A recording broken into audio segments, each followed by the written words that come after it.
Spa welcomed Formula One with some stormy weather, but not all the Grand Prix weekend had been like this. Friday morning was nice and sunny, but not for Eric Comas, who crashed heavily in the fast Blanchimont sweep before the pits. Ayrton Senna was the first to reach the scene of the crash, and he rushed to help the motionless Frenchman.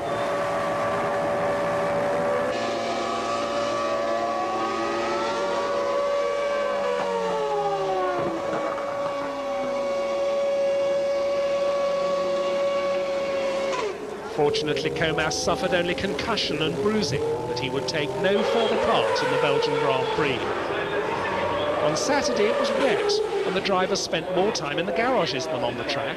The talk was about the 1993 season. Prost has a contract, he has a clause in there that has a veto for me to drive, and it's nothing you can do about it. He simply doesn't want to compete with me in the same car, and it's basically because he knows that in the same car is tough to beat me. He gotta have a different car, and that is sad because this is business, of course, but it's also some sport in it. And considering that Williams is well ahead, in technically speaking, than anybody else, it means that at the moment I have no alternative to compete with them, with Prost, with another car.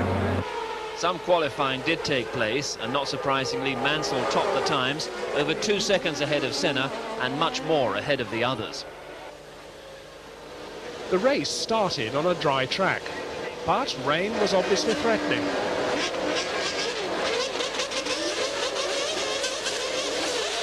At the green light, Mansell led Senna away. But further down the grid, the man who wasn't moving was Gerhard Berger. He never managed to move his clutchless McLaren from the line.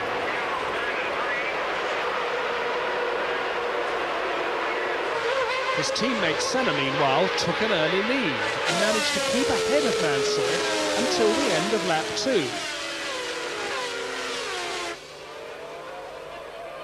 But then Nigel lined up behind Senna and bravely dived inside him at the entry to Blanchimont and took the lead.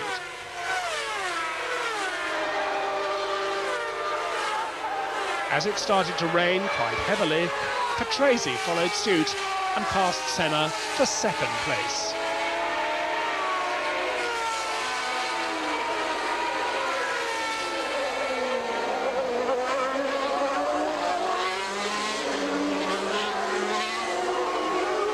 On the very next lap, the leaders were into the pits to change tyres, bringing chaos to the lap charts. More and more of them came in, but Senna stayed out. Then he too had to change cars and dropped to 12th place, and as the rain stopped and the track started to dry, Schumacher had a quick off, damaging his tyres in the process. He decided to change them for dry ones. It was a momentous decision. On the fast-drying track, Mansell delayed his tyre change for too long.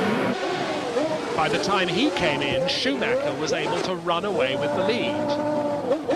On his dry tyres, Mansell did start to catch the German towards the end of the race, but then his Renault engine started to miss fire, and that destroyed all hopes for him of a win at Spa. So, by a combination of luck and clever tactics, Schumacher went on to win his first Grand Prix victory, exactly a year after his debut in Formula One on this very track. He became the first German to win a Grand Prix since Jochen Mass in Spain 17 years before. The Benetton team had scored their first win for more than a year.